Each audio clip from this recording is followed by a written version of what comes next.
พี่น้องเบ้าพื้นทั้งหมอลำใจเกระร้อยเรื่องความรักใครๆกับว่าสดใสปันใดเนาะหลังจากคู่รักของเหลิมใส่ใจเกินร้อยกับแน่นบรรยาพรข้าเจ้า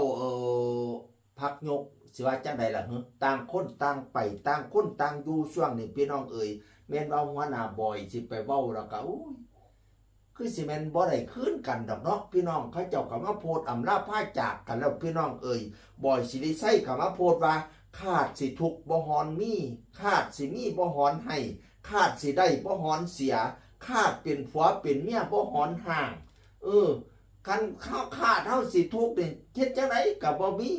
ขาดสิมีเฮ็ดจังไดก็บ่ยากให้ก็บ่ฮอนให้ขาดสิได้เฮ็ดจังไดก็บ่เสียขาดเป็นผัวเป็นเมียเฮ็ดจังไดก็บ่ห่างอันนี้การได้ไปเว้าแล้วได้ไปถามอะไรทำไมแล้วข้าเจ้ากันบ่ขึ้นหากันกะ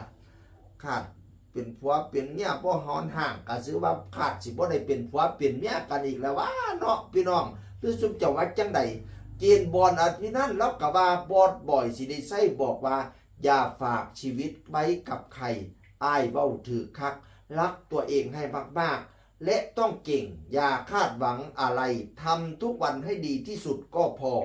รักตัวเองให้มากๆอย่าฝากความหวังไว้กับผู้ใดนัตถิอัตตะสมังเปบังรักอื่นเสมอตนไม่มีที่เฮาไปฮักผู้นั้นฮักผู้นี้เนื่องจากว่าเฮาล่ะฮักเจ้าของ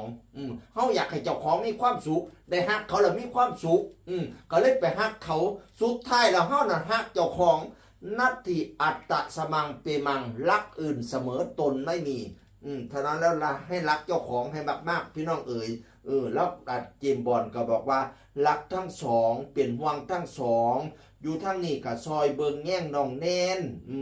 แน่นกับอยู่กับใจเกินร้อยเนาะข้าเจ้ามีความ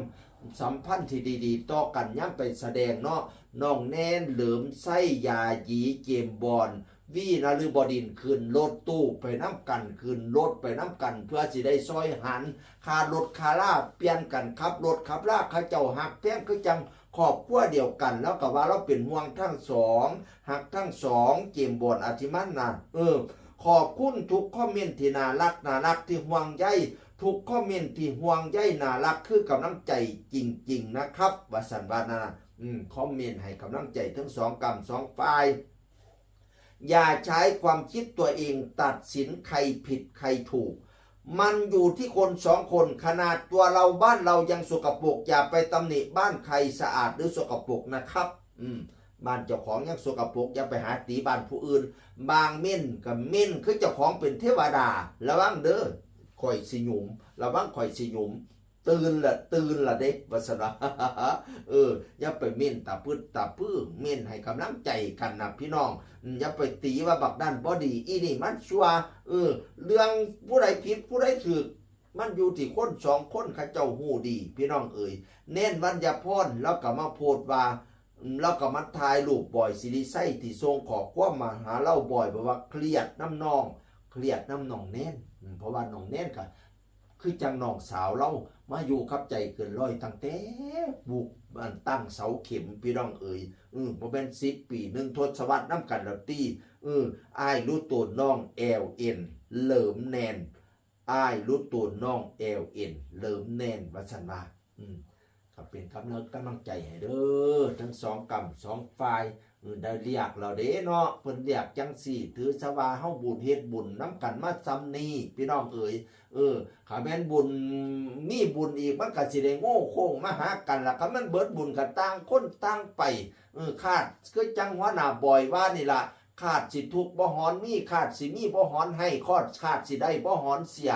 ขาดสิเป็นผัวเป็นเมียบ่หอนห่างพี่น้อง